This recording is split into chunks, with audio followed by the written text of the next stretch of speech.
I've never really done anything like this before, so I might just be like reading things off my hand.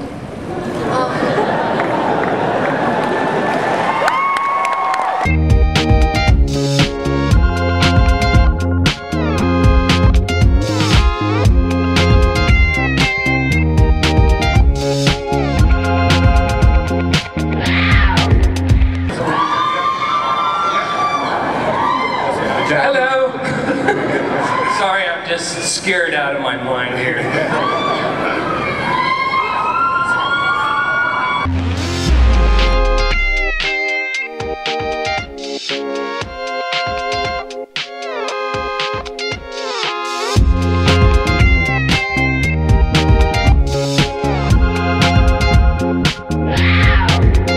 Actor, and apparently he has a new comic book coming out.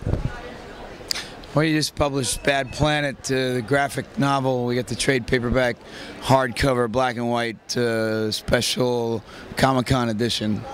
It came out. I know all 6 issues of Bad Planet have come and gone, but this is the first hardcover trade graphic novel that's come out. And then we got Alien Pig Farm, which I'll show you.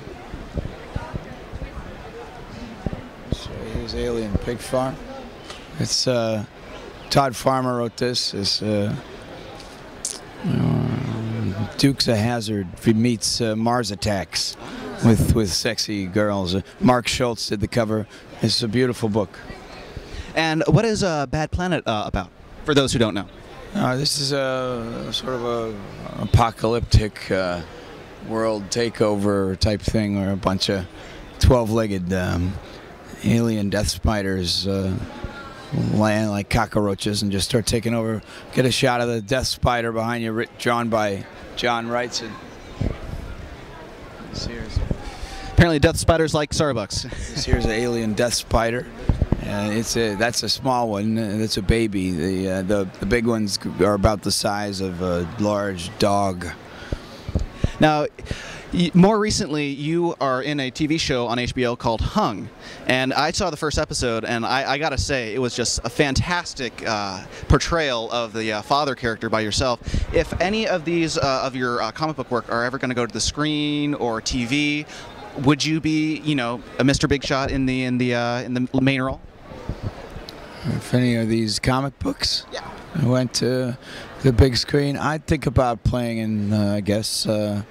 I'd think more about directing them. I directed my first film called Dark Country this year, and it comes out this year in 3D for Sony. So you know, I think about directing them probably before I think about starring in them. But yeah, there's a couple of good parts in there. Wonderful, wonderful. Well, thank you so much for your time. I can't wait to pick up the Bad Planet. Is there a website that they can check out more comic books at? Sure, you can check out rawstudios.com, and you'll learn. I lost my voice. It's Sunday, as you can tell. You can tell it's Sunday when I start sounding like this. This is our 3rd year in a row, and here at Raw Studios, we're having a blast. Even though I'm exhausted by Sunday, I hear you.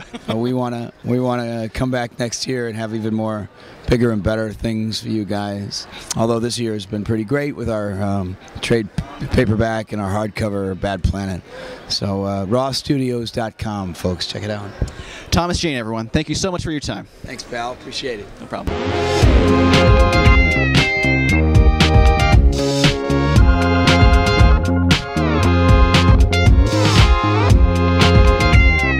I am here with artist extraordinaire Chris Burnham. Extraordinaire. This guy is the next Kirby, I'm telling you.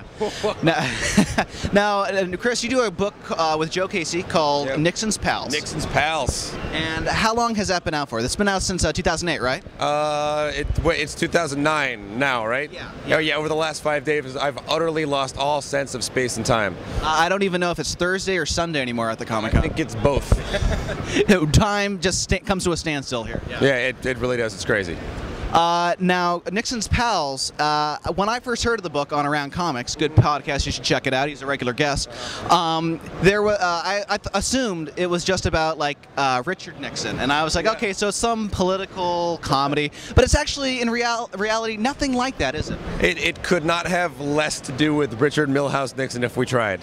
It is about a parole officer for supervillains, and he's just a dude, and they've all got crazy Jack Kirby, Eric Larson powers, so he gets the shit kicked out of him like 5-6 times over the course of the books. Really violent, all sorts of gore, all sorts of sci-fi intrigue. It's a fucking crazy fucking book.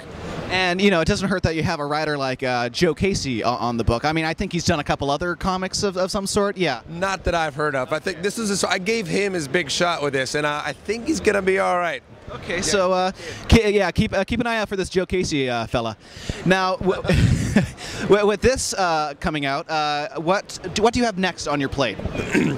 Next on my plate, well, right now I'm between projects, as they say. Yeah, I'm doing a short hack slash story for my good buddy Tim Seeley, but right now I've got a bunch of nebulous offers floating through, and hopefully some of them congeal in the next couple weeks, or I'm going to be back out on the street corner selling crack and my sweet, sweet anus. and what publisher would be under Sweet, Sweet Anus? Sweet, sweet anus. I think that's Dynamite. That'd be Dynamite Entertainment.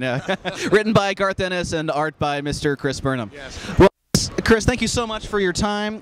You have tons of commissions to be doing. Cool looking Namor, if you can see this. And where can people find more of your art or a website or contact? Excuse me. ChrisBurnham.com has a nice portfolio. I'm Chris at ChrisBurnham.com if you want to accost me. And I've got a lot of art up at CadenceComicArt.com. Is my Paolo Belfiore, one of the worst people I've ever met in my life, is my my art dealer. So if you want some really good art at cut rate prices, head on over to CadenceComicArt.com. There's Mike Norton's up there, Tim Seeley's up there, and Chris Burnham's over there. I have. And also, you are you live in Chicago, is that right? That is right. And now, what makes artists feel like they should have to live in Chicago? Because it seems like every artist I know lives in Chicago. It's cold and it sucks, right? Why would you live there? It is a horrible, horrible place to spend the winter. I don't know. I moved there 6 years ago, and I didn't even realize that it was a comic town, and I just managed to have found, 10, 15 working professional comic artists to hang out with. And I mean, it's the third biggest city in the country, so they just happen to be there. Yes. Yeah. And you're a regular guest at Around Comics, is that right? That's right, yeah. Recorded at Dark Tower Comics and Collectibles, which is about a mile away from my house, so it just happens to be my comic store. And that's really how I met all those guys, is the Mark Beatty, the owner, told me to show up on Friday night and meet him, and now they're good buddies of mine. And the rest is history. Yeah. Well, Chris, thank you so much for your time, and back to you in the studio, Cammy.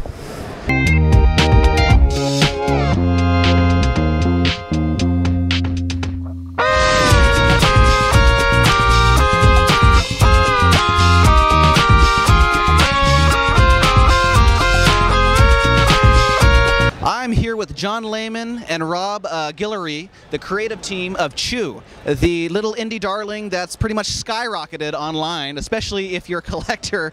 Number one's going on eBay for $80,000, $100,000. How much is it going for nowadays? Well, I saw one slab for $225. Granted, slabbed in CCG, but I mean, that's madness. That is insane. And now, when you guys were creating Chew and pitching it to Image, what was the selling point, do you suppose? I pitched it as Dexter meets Ratatouille, but without any like talking, mice, and purely like Hollywood speak. Sort of a very food-oriented comic with a lot of grisly blood and murder.